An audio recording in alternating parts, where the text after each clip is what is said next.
اللهم صل على محمد وعلى آل محمد كما صليت على إبراهيم وعلى آل إبراهيم إنك حميد مجيد. اللهم بارك على محمد وعلى آل محمد كما باركت على إبراهيم وعلى آل إبراهيم إنك حميد مجيد. أمسينا وأمسى الملك لله الحمد لله لا إله إلا الله وحده لا شريك له له الملك وله الحمد يحيي ويميت وهو على كل شيء قدير. اللهم نسألك خير ما في هذا المساء وخير ما بعده. اللهم نعوذ بك من شر ما في هذا المساء وشر ما بعده. اللهم نعوذ بك من الكسل وسوء الكبر. اللهم نعوذ بك من عذاب النار وعذاب القبر. وصل اللهم على عبدك ورسولك نبينا محمد وعلى آله وصحبه وسلم تسليم والحمد لله رب العالمين. Allah subhanahu wa ta'ala de nous, qui nous pardonne nos péchés, qui nous guide sur son droit chemin. Nous avons fini avec le mois béni de Ramadan. Nous nous acheminons maintenant vers le pèlerinage. Lorsque l'on quitte la Côte d'Ivoire pour atteindre l'Arabie Saoudite, alors on va atterrir à Médine.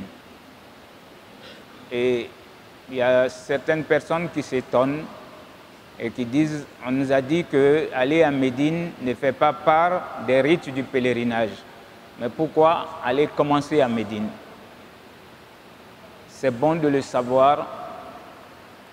Allah subhanahu wa ta'ala, il nous dit dans son livre Ba'd a'ouz billahi minash shaitanir rajim, bismillahir rahmanir rahim, inna Allah wa malaikatahu yusalluna 'alan nabi ya ayyuhalladhina amanu sallu 'alayhi wa sallimu taslima.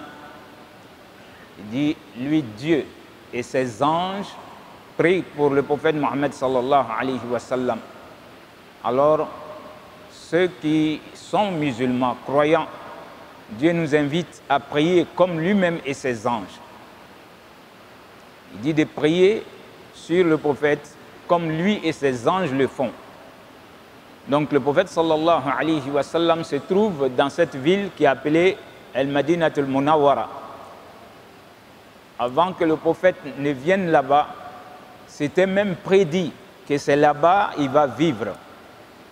C'est pourquoi vous allez trouver qu'il y avait dans la ville de Médine, avant que le prophète ne vienne, il y avait 3 tribus de Juifs.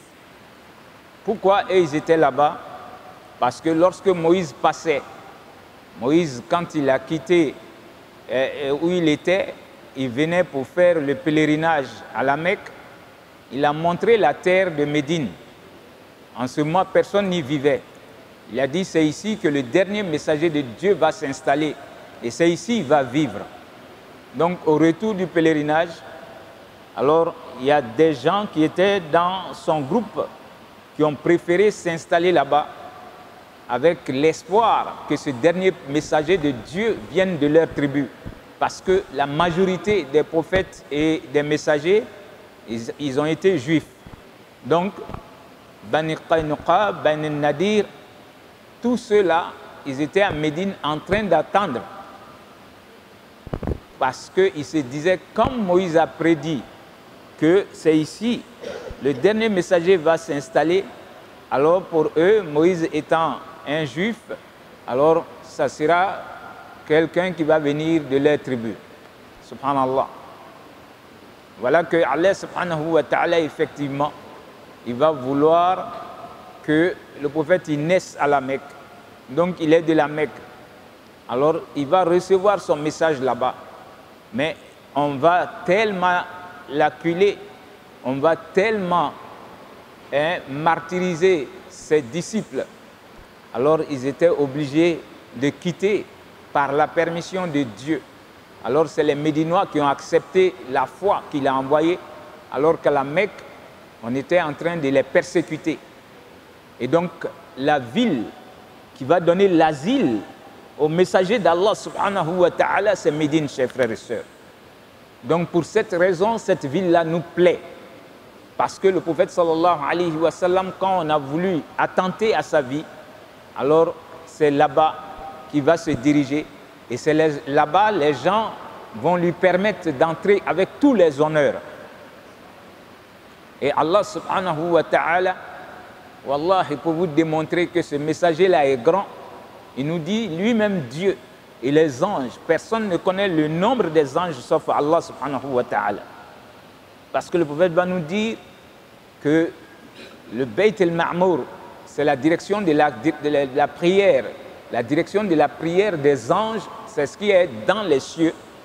Et donc, il dit que depuis que Dieu a créé ce lieu-là, qui est appelé Bayt al-Ma'mour, la maison visitée, c'est comme la Kaaba pour nous sur terre. Donc, c'est la direction de la prière des anges dans les cieux. Depuis que Dieu a créé là-bas, 70 000 anges viennent tous les jours faire le tawaf de Bayt al-Ma'mour. Quand eux, ils s'en vont, ils ne reviennent plus là-bas jusqu'à la fin des temps.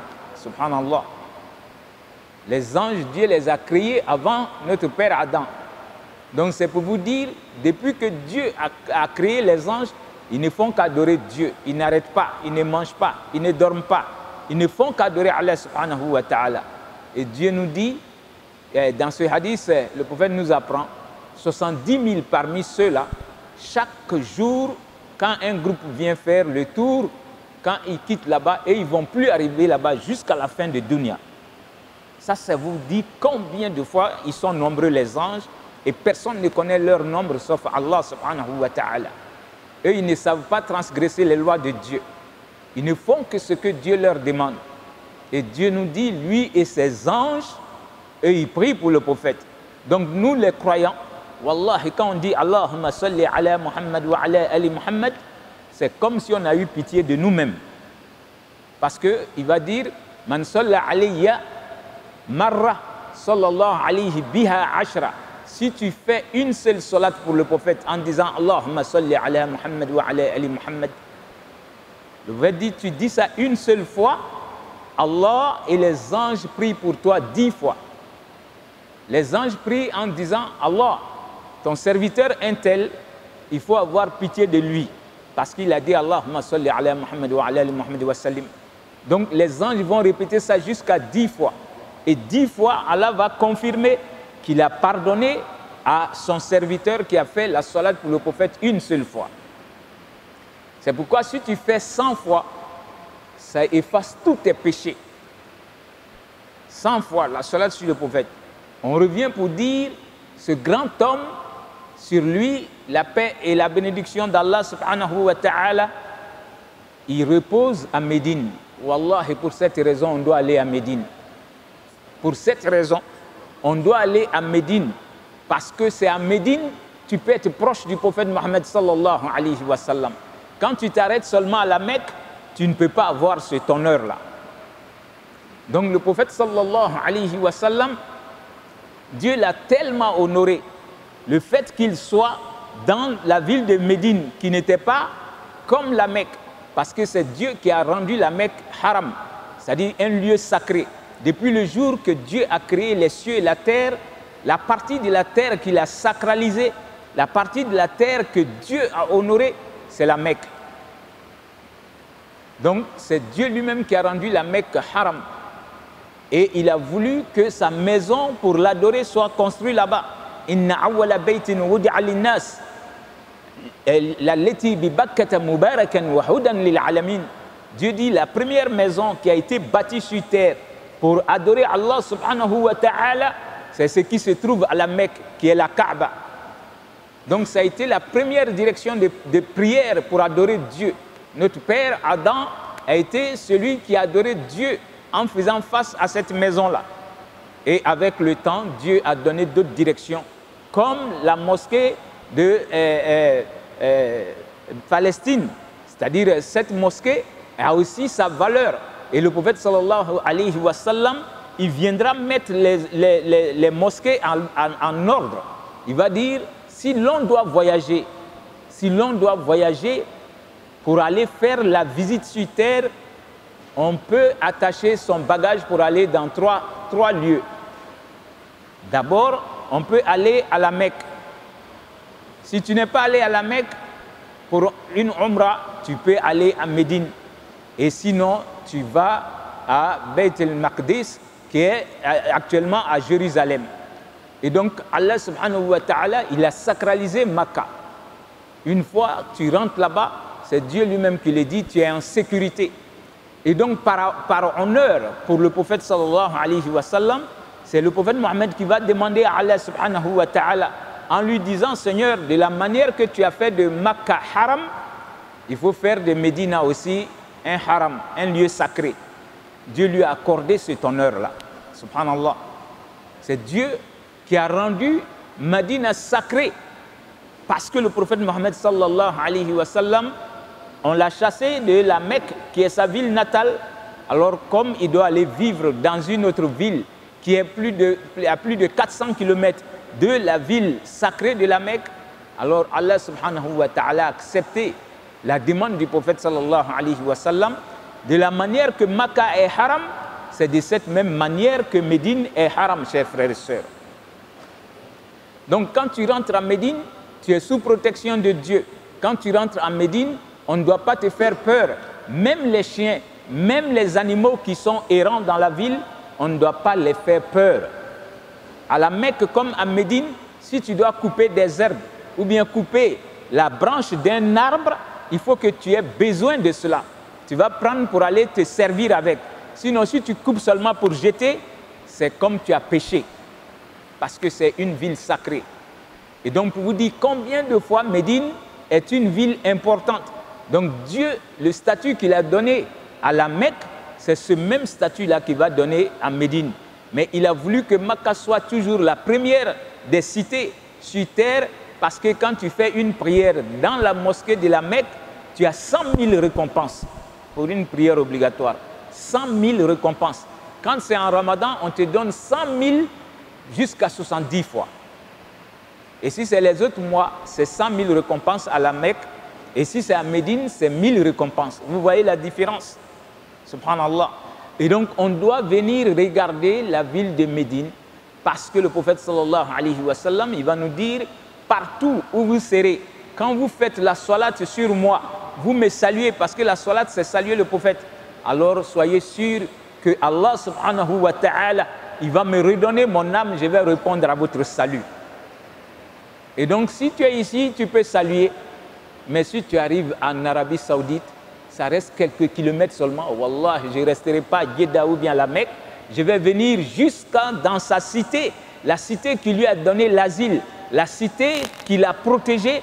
Je vais venir jusque là-bas pour saluer le prophète Mohammed sallallahu alayhi wa sallam. Et donc, quand on arrive à Médine, on va entrer à la mosquée. Et il faut savoir entrer dans la mosquée. Ça, c'est toutes les mosquées du monde. Pour entrer dans la mosquée, on ne rentre pas comme chez soi. C'est comme chez vous, si quelqu'un vient, il rentre sans taper à la porte. Vous allez trouver que la personne n'est pas bien éduquée. Comment tu peux entrer chez quelqu'un sans sa permission? Donc le prophète nous montre comment entrer dans une mosquée. Que ce soit celle-là, que ce soit la mosquée de la Mecque, que ce soit la mosquée du prophète, il faut apprendre, chers frères et sœurs, il faut apprendre comment entrer dans une mosquée. Parce que combien parmi nous qui entrent à la mosquée et qui sortent de la mosquée sans savoir comment se prendre. Et on va prétendre qu'on aime le prophète Mohammed sallallahu alayhi wa sallam. Wallah, si tu l'aimes, tu dois faire des recherches dans tous ces petits domaines-là. Et donc pour entrer à la mosquée, le prophète va dire, il faut dire Bismillah. Parce que pour toute grande chose que tu veux entreprendre, il faut que tu t'adresses à Dieu d'abord. C'est la maison de Dieu. Donc tu dis Bismillah. Wassalatu wassalam ala rasulillah. Allahumma ikfir li zanbi waftah li abwab rahmatik. Subhanallah. Donc c'est une prière qui est sublime. Une prière qui te donne la permission d'entrer dans la maison d'Allah subhanahu wa ta'ala. Qu'est-ce que tu viens chercher dans cette maison?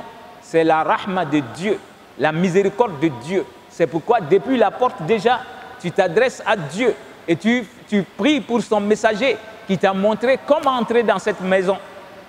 Et ensuite, il dit, il faut faire entrer le pied droit. On ne fait pas entrer le pied gauche à la mosquée, on rentre avec son pied droit. Donc quand tu as fini de dire Bismillah, wassalatu wassalam ala rasulillah. Allahumma ighfir li dhanbi, Seigneur, je suis un pécheur, pardonne-moi mes péchés. Waftah li abwaab rahmatik, Seigneur, ouvre-moi les portes de ta miséricorde. Je vais entrer dans ta maison, je viens chercher ta miséricorde. Pardonne-moi et accorde-moi ta miséricorde. Subhanallah. Wallahi, en entrant dans cette maison-là, c'est comme tu t'ouvres les portes du paradis. Et surtout les vendredis, chers frères et sœurs. Donc, pour entrer dans la mosquée, que ce soit la mosquée du prophète ou n'importe quelle mosquée, voilà comment il faut se prendre. Et donc, quand tu entres dans la mosquée du prophète sallallahu alayhi wa sallam, c'est là-bas encore tu vas trouver qu'il y a des miracles qui sont là, qui sont visibles et qui vont rester perpétuellement. Oui, lorsque tu rentres dans cette mosquée, wallahi, le prophète nous dit sallallahu alayhi wa sallam, ma bayna bayti wa minbari rawdatun min riyadil jannah. Il dit l'espace entre ma chair et ma maison, cet espace-là est un jardin du paradis. Subhanallah. Wallahi, nulle part sur terre, vous allez aller trouver une partie de la terre, que ce soit à New York, que ce soit à Paris, que ce soit où vous pouvez imaginer, et trouver un lieu qui ressemble à une partie du paradis. Peut-être qu'on peut trouver une partie de l'enfer sur terre, mais trouver une partie du paradis, wallah, il faut que tu ailles à Médine pour entrer dans le paradis de Dieu d'abord sur terre ici, avant d'aller retrouver ce paradis-là, normalement et effectivement après la mort. Donc le prophète sallallahu alayhi wa sallam, Dieu l'a tellement honoré, il a voulu que dans sa mosquée, comme on l'a chassé à la Mecque, alors Dieu va lui donner une partie du paradis déjà dans son existence de dunya. C'est pourquoi lui n'aimait pas cette vie de dunya, il n'aimait pas le luxe. Il aimait deux choses seulement dans cette vie de dunya. Il disait qu'il aimait la bonne senteur. Le prophète aimait la bonne senteur et la femme obéissante. Voilà les deux choses qu'il a aimées dans notre vie de dunya. Les habits, les maisons, les richesses, ce n'était pas son problème. Pourquoi? Parce que pour lui, tout ça est éphémère. Wallahi, c'est éphémère. Tous les jours, Dieu nous montre cela. Lorsque quelqu'un décède, quoi que soit la richesse qu'il a amassée dans sa vie de dunya, ça reste derrière lui ici. Wallahi, s'il n'a pas adoré Dieu en faisant sa zakat, en aidant la religion de Dieu, en aidant les nécessiteux, ça devient même une charge pour lui le jour de la résurrection. Parce qu'il doit rendre compte de tout ce qu'il a eu, comment il a eu et comment il a dépensé. Il y a combien de riches qui seront pris pour cela le jour de la résurrection? Parce qu'il faut dire tous les pennies que tu as eu à amasser et que tu as gardé dans un compte, que les gens ont su ou pas, toi tu dois dire devant Dieu le jour de la résurrection comment tu l'as eu et comment tu l'as dépensé. Wallahi, si toi tu es resté des années, tu n'as pas fait la zakat et tu priais, tu croyais que ta prière pouvait être acceptée ainsi? Non. Et donc on revient pour dire, c'est lorsque vous arrivez à Médine, wallahi, vous trouvez que Dieu a honoré le prophète Mohammed sallallahu alayhi wa sallam. Vous allez trouver cette partie-là qu'on appelle Rawda. Ça se trouve dans la mosquée du prophète sallallahu alayhi wa sallam, un jardin du paradis. C'est le prophète qui nous l'apprend, qui nous donne cette information qui est sublime. Et quand vous allez trouver cette partie qui se retrouve là-bas jusqu'aujourd'hui, wallahi, où le prophète faisait son i'tikaf, qui est la retraite spirituelle, c'est collé net à sa chair, son minbar, où on venait déposer ses affaires, parce que quand il restait les 10 derniers jours du Ramadan, le prophète déménageait carrément dans la mosquée pour faire sa retraite spirituelle. Mais ce n'était pas partout dans la mosquée. Le lieu est bien connu. Il faut avoir vécu là-bas pour qu'on te montre tout ça. Et donc, la partie de la terre où c'est sûr et certain que le prophète se couchait là-bas dans la mosquée, ça se trouve jusqu'ici dans sa mosquée. Et donc, si tu es bien accompagné, c'est là-bas que tu dois tout faire, même pour toucher aussi. Parce que c'est le lieu où le prophète, sallallahu alayhi wa sallam, 9 ans durant, il se couchait là-bas pour demander à Dieu son assistance. Et donc, sa chair dont il parle, ce n'est pas où l'imam actuel fait son khutbah, mais ça y est toujours là-bas, la chair du prophète. L'endroit est bien connu. Alors le prophète va nous dire, le jour de la résurrection, lorsque Dieu va finir avec son jugement, et qu'il voudrait qu'on rentre au paradis, alors si toi tu vas entrer, le prophète doit recevoir tous ceux qui étaient de sa communauté pour nous donner à boire. Et donc sa source, le prophète, c'est ce qu'il a dit à ses disciples, à nous revoir à ma source.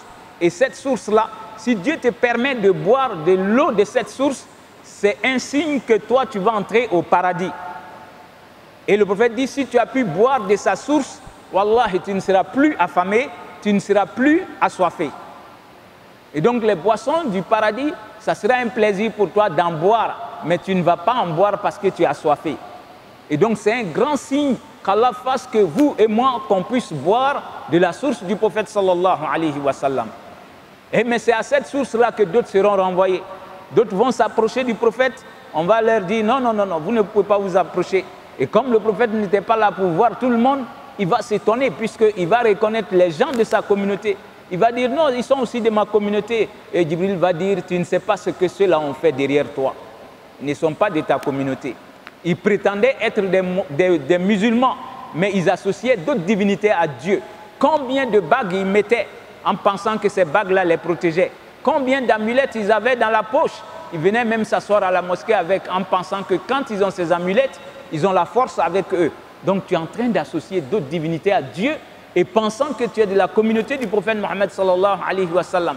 Combien qui ont des sorciers et des charlatans qui sont leurs amis? Chaque fin de mois, il donnait de l'argent à ceux-là parce que ce sont ceux-là qui veillent sur lui. Et il se dit musulman. Wallah, le jour de la résurrection, le prophète dira non, non, non, non, non. Toi, tu n'es pas de ma communauté. Parce qu'il ne savait pas, on va lui apprendre cela. Et donc, c'est pour dire que si on a ce genre de bagues, si on a ce genre d'amulettes en poche, chers frères et sœurs, il faut les enlever de ta poche parce que ça peut rendre à néant tout ce que tu es en train de faire pour Dieu. Donc, dans cette maison, qui est la mosquée du prophète sallallahu alayhi wa sallam, wallahi, tu vas trouver que le prophète lui-même est couché là-bas dans sa chambre.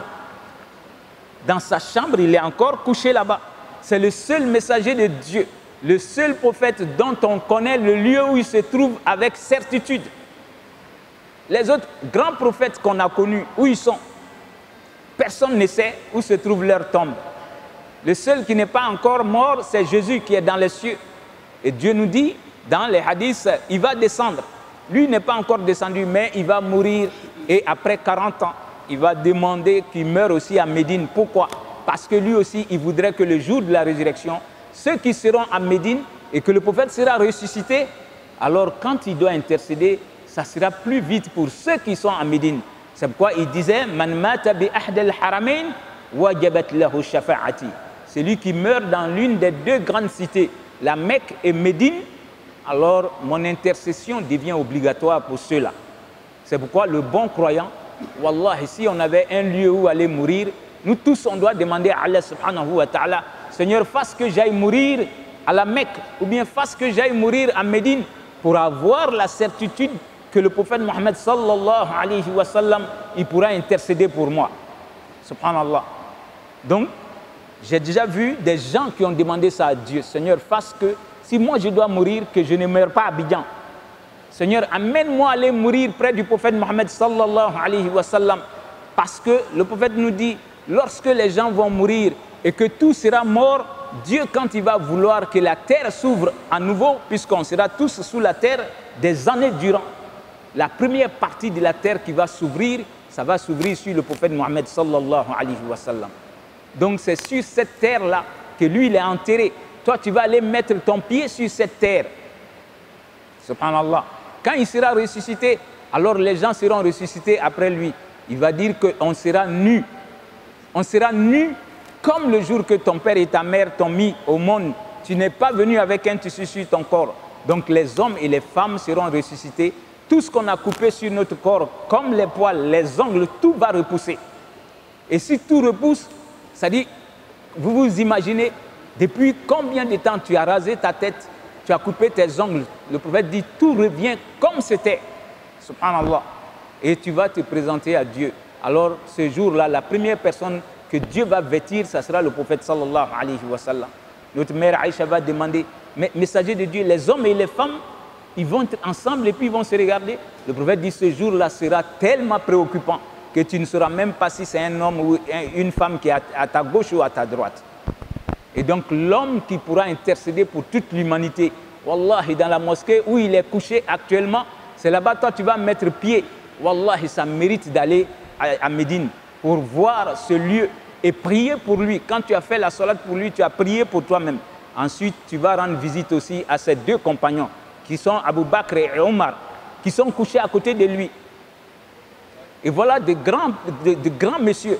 Abu Bakr, il dit, la première personne, le prophète dit, la première personne qui va entrer au paradis après lui, ça sera Abu Bakr Siddiq. L'homme dont Satan redoutait, c'était Omar. Quand Satan le voit venir, il fuit, alors qu'il ne voit pas Satan.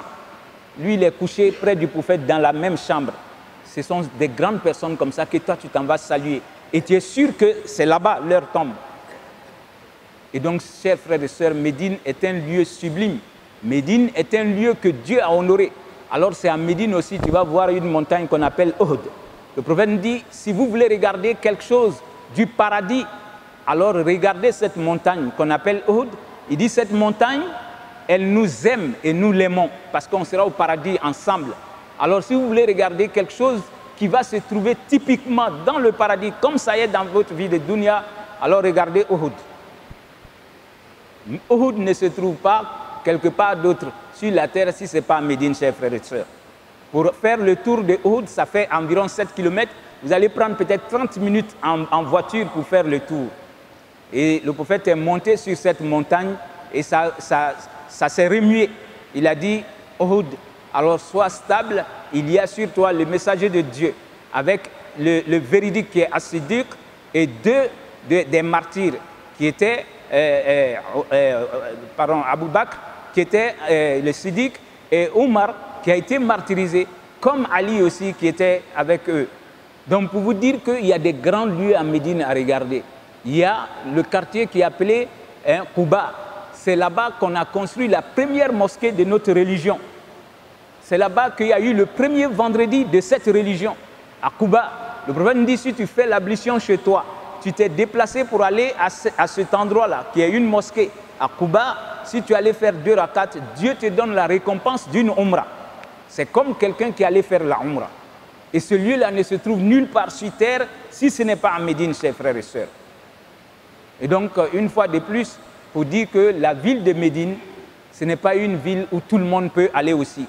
C'est rempli de génies musulmans qui ont immigré quand le prophète sallallahu alayhi wa sallam allait s'asseoir là-bas.